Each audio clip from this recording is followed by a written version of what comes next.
এই ইবাদত কত গুরুত্বপূর্ণ হলে নবীজি জীবনে কখনো ছাড়েননি। তিনি অন্য অনেক নফল আমল মাঝে মধ্যে করতেন, মাঝে মধ্যে ছাড়তেন। তাহলে আমলের ইম্পর্টেন্সি, এ আমলের গুরুত্ব, এ আমলের মাহাত্ম্য কত সেটা বলার আর অপেক্ষা রাখে?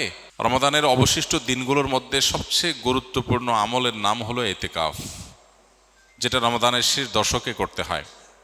এতেকাফ অবশ্য রমজানের প্রথম দশক, মাঝের দশক, এই দিনগুলোতেও করা যায়, একদিন দুই দিনও করা যায়, কিন্তু মাসনুন যে এতেকাফ নবী করিম সাল্লাল্লাহু আলাইহি সাল্লামের রমাদানে, সেই প্রতিষ্ঠিত সুন্নাহ নবী সাল্লাল্লাহু আলাইহি সাল্লামের রমাদানে, সেটি হলো রমজানের শেষ দশকে এতেকাফ করা। শেষ দশকের এতেকাফ সম্পর্কে মা আয়েশা রাদিয়াল্লাহু তাআলা আনহা বলেছেন, কানান নবী সাল্লাল্লাহু আলাইহি সাল্লাম ইয়াতাকিফুল আশরাল আওয়াখির মিন রমাদান হাত্তা তাওয়াফাহুল্লাহ। নবী করিম সাল্লাল্লাহু আলাইহি সাল্লাম রমাদান ফরজ হওয়ার পর থেকে নিয়ে যে রমজানের শেষ 10 দিন এতেকাফ করতে শুরু করেছেন, তার ওয়াফাত পর্যন্ত, মৃত্যু পর্যন্ত প্রত্যেক বছর তিনি রমজানের শেষ 10 দিন এতেকাফ করেছেন। এবং আবু হুরায়রা রাদিয়াল্লাহু তাআলা আনহু বর্ণিত আরেকটি হাদিস থেকে আমরা জানতে পারি যে নবী সাল্লাল্লাহু আলাইহি সাল্লাম তার জীবনে প্রত্যেক বছর রমজানের শেষ 10 দিন এতেকাফ করেছেন। আর জীবনের সর্বশেষ রমজান যেটি ছিল, সেই রমাদানে তিনি 20 দিন এতেকাফ করেছেন। যে আমলটি প্রিয় নবী সাল্লাল্লাহু আলাইহি সাল্লাম জীবনে কোনো বছর, কোনো রমজানে একবারও ছাড়েননি, আমাদের সমাজে বেশিরভাগ মানুষের জীবনে সে আমলটি জীবনে একবারও করা হয়নি। এর চেয়ে বড় দুর্ভাগ্যের বিষয় আর কি হতে পারে? এর চেয়ে বড় হতভাগ্যের বিষয় আর কি হতে পারে? চরম শত্রুর সাথেও তো মানুষের এই বৈপরীত্য থাকে না। এরকম বৈপরীত্য নবী সাল্লাল্লাহু আলাইহি সাল্লামের সাথে আমাদের আচরণগত, আমলগত বৈপরীত্য আমরা সৃষ্টি করে ফেলেছি। এই জন্য আমরা নিয়ত করে নেই, আল্লাহ রাব্বুল আলামিনের কাছে তৌফিক কামনা করি, আমরা ইনশাআল্লাহ রমজানের শেষ 10 দিন এতেকাফ করব। এতেকাফ মানেটা কি? এতেকাফ শব্দের অর্থ কোথাও নিজেকে আবদ্ধ করে ফেলা, নিজেকে বন্দি করে ফেলা। এতেকাফের মূল কথা হলো রমাদানের এই দিনগুলোতে যখন আমরা এতেকাফ করব, এই দিনগুলোতে আল্লাহর ঘরে, মসজিদে নিজেকে আটকে ফেলা, আবদ্ধ করে ফেলা। দুনিয়ার মানুষের কাছে মানুষ বিভিন্নভাবে চাইতে পারে। চাওয়ার চরম সীমা হলো, চাওয়ার সর্বোচ্চ লেভেল হলো যে কারোর গেটে গিয়ে বসে পড়া, পাঁও ধরে বসে পড়া, যে না দেওয়া ছাড়া যাচ্ছি না, যে কোনোভাবে আদায় করার জন্য পণ করা। আল্লাহ রাব্বুল আলামিনের কাছে আমরা সারা বছর দোয়া করি, মুনাজাত করি, চোখের পানি ফেলি, তৌফিক অনুযায়ী কম বা বেশি, কিন্তু এতেকাফের আমলের মাধ্যমে মূলত আল্লাহ রাব্বুল আলামিনের ঘরে এসে কাঁথা বালিশ নিয়ে, গাট্টি বস্কা নিয়ে আমরা একরকম বসে যাই আল্লাহর ঘরে, যে আল্লাহ তোমার মাগফিরাত নিয়েই আমি যাব। কোনো মানুষের গেটে, দুয়ারে বা পাও জড়িয়ে খুঁটি গেড়ে বসে যেরকম মানুষ চায়, সেই চাওয়ার ফলে সাধারণত মানুষ খুব কমই বিফলে যায়। ঠিক একইভাবে আল্লাহর ঘরে এতেকাফ করতে এসে একদম খুঁটি গেড়ে বসে যাওয়াটা এরকম চাওয়া অনেকটা। এই চাওয়ার ভিতরে অবর্ণনীয় এক তৃপ্তি আছে, এই চাওয়ার মধ্যে অন্যরকম এক আবেগ আছে, ভাব আছে। এই আবেগটা উপলব্ধি করার তৌফিক যাদের হয়েছে, তারা জীবনে কখনো এতেকাফ ছাড়তে খুব কষ্ট হয়, এতেকাফের স্মৃতি তারা ভুলতে পারেন না। প্রিয় ভাইরা আমার, গোটা পৃথিবীর হাজার হাজার সৃষ্টি আল্লাহর, এগুলো আমাদেরকে, আমাদের মনোযোগকে, আমাদের ফোকাসকে নানা দিকে বিক্ষিপ্ত করে রেখেছে। সোশ্যাল মিডিয়ার এই যুগে, বিশেষ করে অনলাইনে বিচরণের এই সময়টাতে আমাদের মনোযোগ হাজার হাজার জিনিস নিয়ে যাচ্ছে। আমরা যখন সোশ্যাল মিডিয়া স্ক্রল করি, আমাদের সামনে কোনো একটা পোস্ট আসে, আমরা এই পোস্টটা দেখব কি দেখব না সিদ্ধান্ত নেই। স্ক্রল করে যাওয়ার পর বা স্ক্রল করে যদি কোনো পোস্ট সামনে আসে, আমরা যদি সেটা দেখি, তখন রিয়্যাক্ট করব কি করব না সেখানে আমরা মনোযোগ দেই। কোনো পোস্ট আমাদের হাসি উদ্রেক করে, কোনোটা আমাদের কান্না পাইয়ে দেয়, কোনোটা দেখে আমাদের হয়তো বিরক্ত লাগে, কোনোটা দেখে আমাদের ভালো লাগে।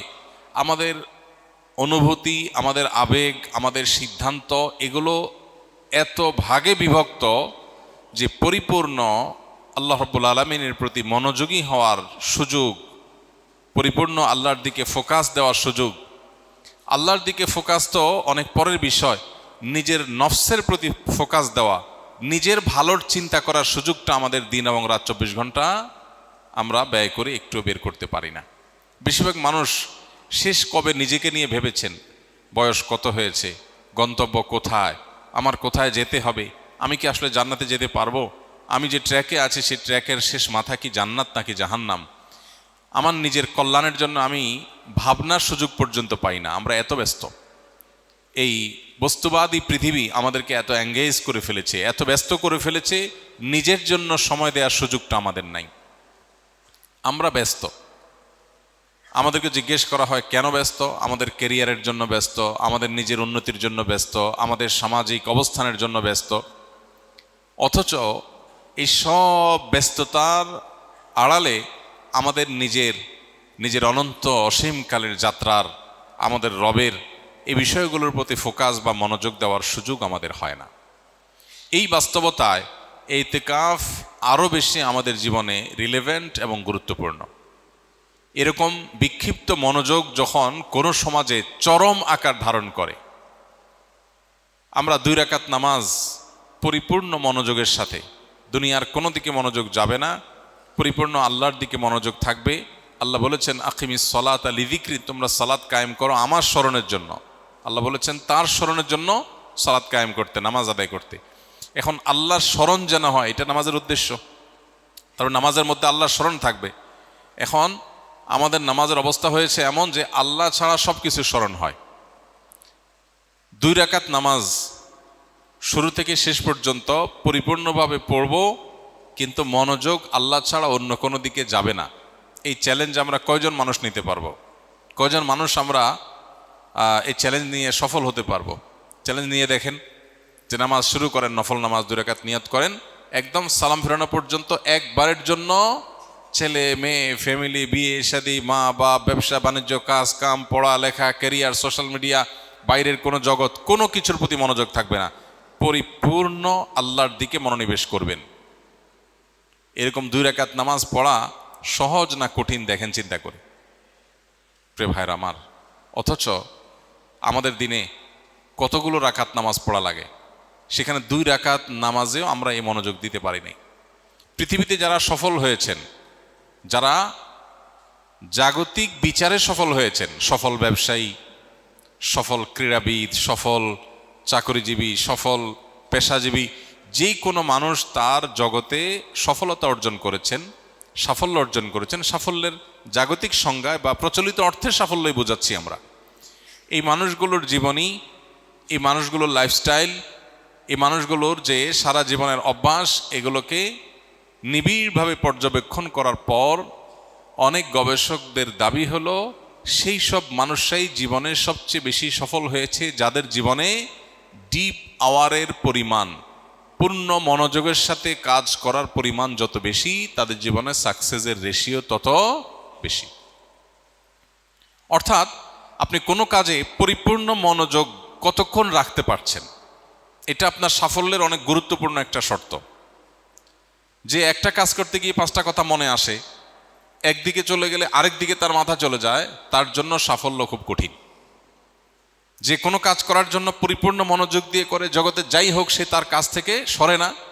আপনারা যা স্কিলে ভর্তি হয়েছেন, প্রশিক্ষণ নিচ্ছেন, যে প্রশিক্ষণ পরিপূর্ণ মনোযোগের সাথে নিচ্ছে, ক্লাসে পূর্ণ মনোযোগ দিচ্ছে, সিস্টেম পরিপূর্ণ মানছে, এই মুহূর্তে সে প্রশিক্ষণ নিতে আসছে, অন্য জগতে সে যেতে চায় না, পূর্ণ মনোযোগ দিতে পারে, সে তত বেশি সাকসেস হয়।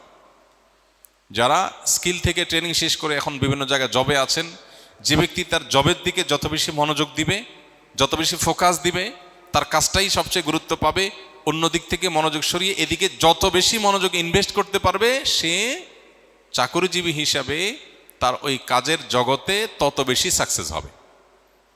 আর যার মনোযোগ যত কম থাকবে, তার সাকসেসের পরিমাণ তত কম হবে। এই মনোযোগ এখন নষ্ট হওয়ার মতো হাজার হাজার ডোপামিন, হাজার হাজার মনোযোগ বিনষ্টকারী ডোপামিন আজ চতুর্দিকে ছড়িয়ে ছিটিয়ে দেওয়া হয়েছে। স্পিরিচুয়ালি, আধ্যাত্মিকভাবে আমাদের মুসলমানদেরকে ধ্বংস করবার জন্য হাজারো আয়োজন আছে, যেগুলোকে আপনি দেখছেন নিছক বিনোদন, এগুলো মূলত আপনার আমার রুহানি শক্তি ধ্বংসের আয়োজন। যেগুলোকে আপনি দেখছেন নিছক টাইম পাস, সেগুলো আসলে টাইম পাস না, সেটা আপনার লাইফ পাস। আমাদেরকে শেষ করে দেওয়া হচ্ছে, মনোযোগ নাই। 2 রাকাত নামাজ পড়ার মতো মনোযোগ যার নাই, তার জীবনে সাকসেস কোত্থেকে আসবে? প্রিয় ভাইরা আমার, ইতিকাফ আপনার জীবনে, আমার জীবনে এই অভাবটা পূরণে সবচাইতে বড় ভূমিকা রাখবে। কারণ ইতিকাফের মানেই হলো তুমি একমুখী হও। 355 দিন তোমার ব্যবসা বাণিজ্য, কাজ কাম, ফ্যামিলি, সোশ্যাল মিডিয়া, তোমার আশপাশ, প্রতিবেশী, পরিবেশ ইত্যাদি ইত্যাদি, এগুলো নিয়ে হাজারটা কাজ নিয়ে তুমি ব্যস্ত ছিলে। 10টা দিন তুমি পরিপূর্ণ শুধু নিজের প্রতি মনোযোগ দাও, নিজেকে সময় দাও, নিজের আল্লাহর সাথে সম্পর্ককে নিবিড় করো, শুধু আল্লাহকে স্মরণ করো, একমুখী মনোযোগ দেওয়ার চেষ্টা করো। এই প্রচেষ্টার নাম ইতিকাফ। ইতিকাফ আমাদের জীবনের মিনিং চেঞ্জ করে দিতে পারে। ইতিকাফ আমাদের জীবনের অর্থকে পরিবর্তন করে অনর্থক জীবন থেকে অর্থবহ জীবনের ট্র্যাকে আমাদেরকে তুলে দিতে পারে। এই জন্য ইতিকাফের নিয়ত করবো তো ইনশাআল্লাহ। এই ইবাদত কত গুরুত্বপূর্ণ হলে নবীজি জীবনে কখনো ছাড়েননি। তিনি অন্য অনেক নফল আমল মাঝে মধ্যে করতেন, মাঝে মধ্যে ছাড়তেন। ইতিকাফ এমন আমল যে কখনো তিনি ছাড়তেন না। তাহলে আমলের ইম্পর্টেন্সি, এ আমলের গুরুত্ব, এ আমলের মাহাত্ম্য কত, সেটা বলার আর অপেক্ষা রাখে? অতএব আমরা নিয়ত করে ফেলি যে যাদের তৌফিক আছে তারা এই বছরই, আর যাদের তৌফিক নাই তারা পরবর্তী বছর জীবনে যখনই সুযোগ হবে আমরা ইতিকাফ করবো ইনশাআল্লাহ।